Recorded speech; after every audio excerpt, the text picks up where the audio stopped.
Lionel Bourillon, bonjour, vous êtes directeur Bonjour. général du groupe EB qui regroupe plusieurs concepts de fitness.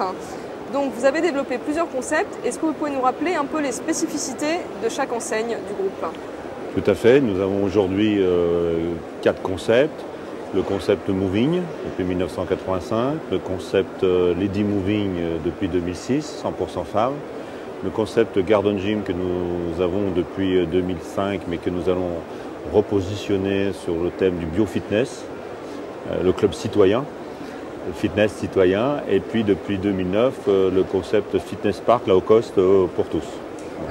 L'enseigne Lady Moving a pris beaucoup d'ampleur ces dernières années en France.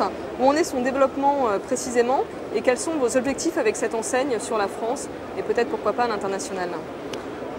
Alors Lady Moving, nous avons pris de l'ampleur, oui. Nous avons tenu notre plan que nous avons annoncé. Nous annonçons en général 20 à 25 ouvertures par an que nous tenons. Nous avons lancé le premier en 2006. Aujourd'hui, il y en a 70 à peu près en exploitation. Et nous allons poursuivre notre rythme. Moi je souhaite un rythme maîtrisé de 20-25 unités. En France, nous sommes présents en France, mais nous commençons l'international puisque nous allons ouvrir, nous sommes déjà en travaux à Lisbonne. Fitness Park, c'est le dernier né de vos concepts, on en a beaucoup entendu parler, on a vu pas mal de reportages. À qui s'adresse cette enseigne low cost et quels sont vos objectifs également avec ce type de centre?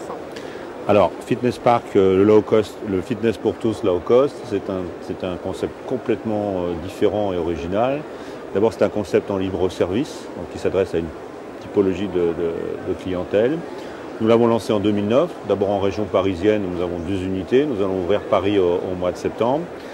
Il s'adresse côté consommateurs en B2C à des consommateurs qui ont quitté les salles de fitness traditionnelles parce qu'ils s'apercevaient que par rapport à l'investissement financier, le prix moyen en France est de 600 à 800 euros, chez nous comme chez nos concurrents, et que pour le nombre de fois qu'il y allait, ou par rapport aux espaces qu'ils utilisaient, qu'ils ne renouvelaient pas, donc dans une formule moins chère, puisque nous avons un prix de mensualité à 19,95 €, donc ça leur permet de revenir dans ce système.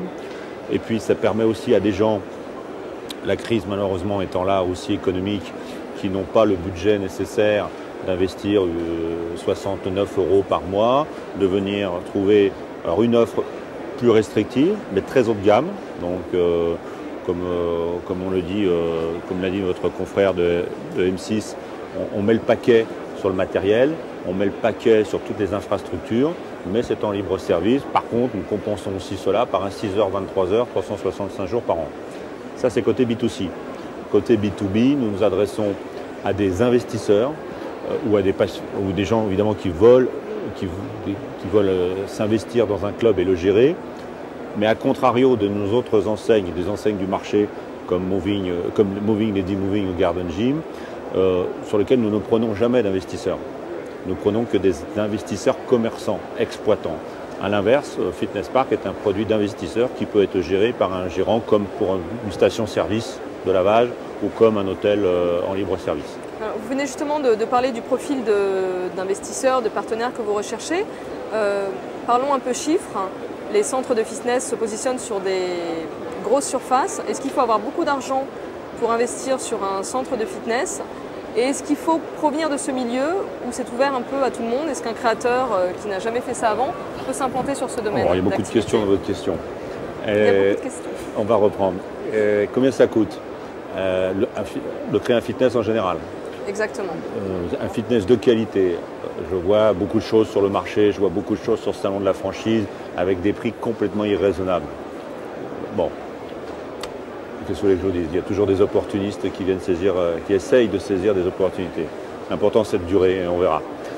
Ça coûte à peu près entre 600 et 800 € le mètre carré quand on compte tout. Un low cost coûte plus cher parce que justement c'est un produit qui va travailler.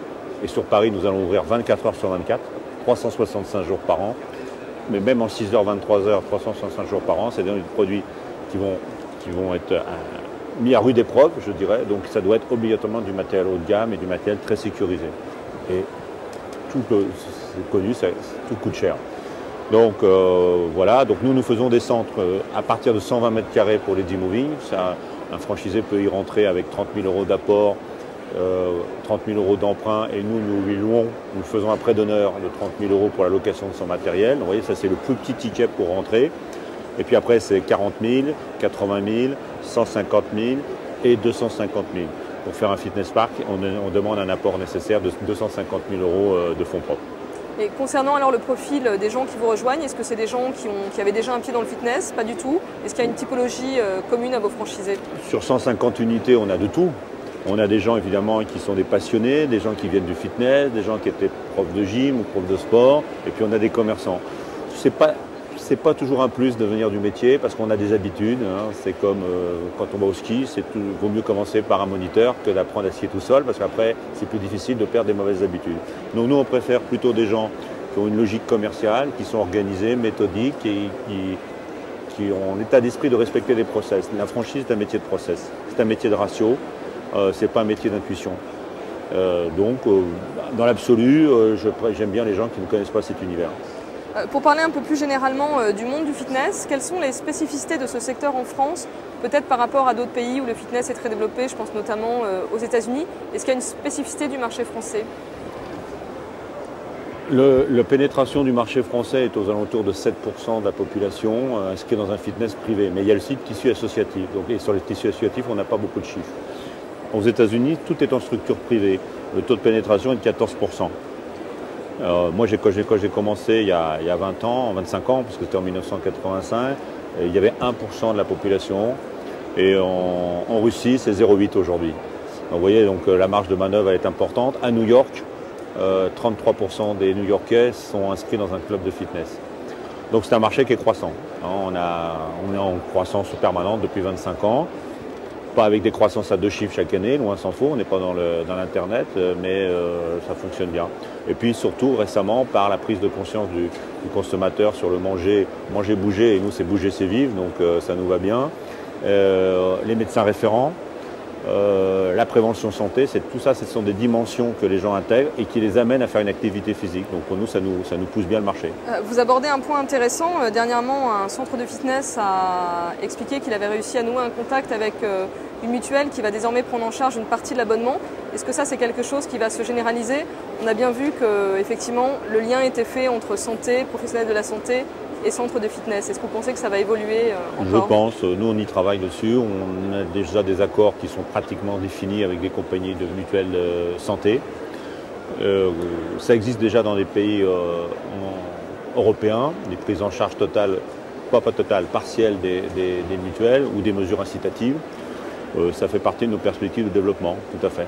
Lionel Bourillon, je vous remercie. Je rappelle que vous êtes directeur général du groupe EB qui développe plusieurs enseignes de fitness. Merci, bonne journée.